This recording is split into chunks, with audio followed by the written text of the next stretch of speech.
Hi, my name is Linda Weldon, and today I'm going to tell you about some of the jobs that, and some of the circumstances concerning how the Lord provided for me as far as jobs and work-related things in Indianapolis. My first job in Indianapolis was at King's Electronics. I had gotten to Indianapolis on a Wednesday, and Monday, the following Monday, I started working at King's Electronics. And one of the things that I did there was it was interesting at first, but then toward last there, he was changing his system to go onto the computer rather than, just have a little price tag on each of the little items. So for 8 hours a day, I would stand there with a prairie knife, peeling off those little price tags on each of those little packets. So, and then to top it off, I was not allowed to talk to anybody all this time I was doing that. Well, that worked until I had put in applications at work, and I finally got a call one day from Dr. Garcia's office, and he wanted me to come in for an interview, be there at 11 o'clock. I was there by 11 o'clock, and by 1 o'clock that afternoon I was working for him.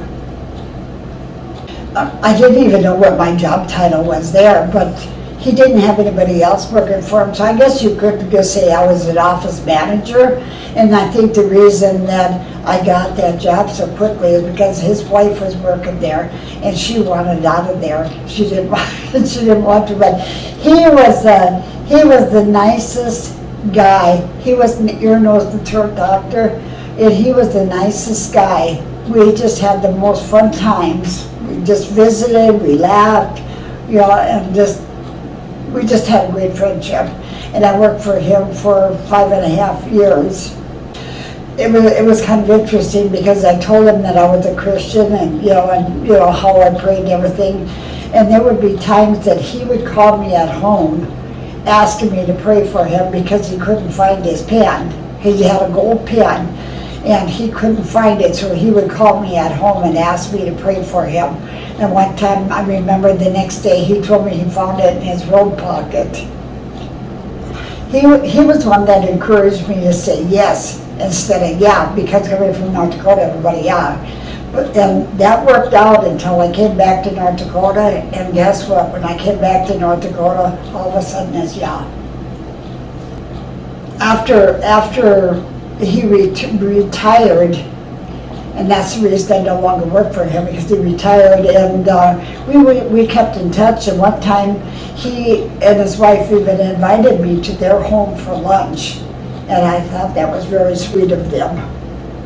The next 2 years after working for him was the most challenging time in my life. I was able to draw unemployment until it ran out, and I was working part-time. I worked for Dr. Garcia full-time, but I also had a part-time job at Jonathan Bird's cafeteria as a cashier.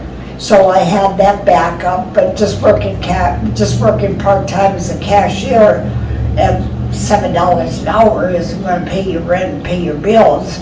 So it was really challenging. And when you're on unemployment, you have to send out, or you have to make contact. I can't even tell you how many applications and resumes I had sent out, hoping to get a job with very few interviews. And all that time, my spiritual needs, my physical needs were met in a way that I could still look back and see how marvelous God provided for me in those days. In November, God led me to an apartment in Beech Grove, and that's where I worked. It was only like six and a half blocks from where I worked, and I got that apartment there, and I was really appreciated. Again, the Lord provided there, but that was when I first started working for Dr. Garcia. Yeah, I'm going to close that one right now, and I'll have a little bit more to say later, but there's some other things that happened in the meantime that I thought I would bring up. I wanted to end that one with just saying that, that it was amazing the way God provided for me. And I'll tell you a little bit more my next one's how God continued to work in my life in marvelous ways.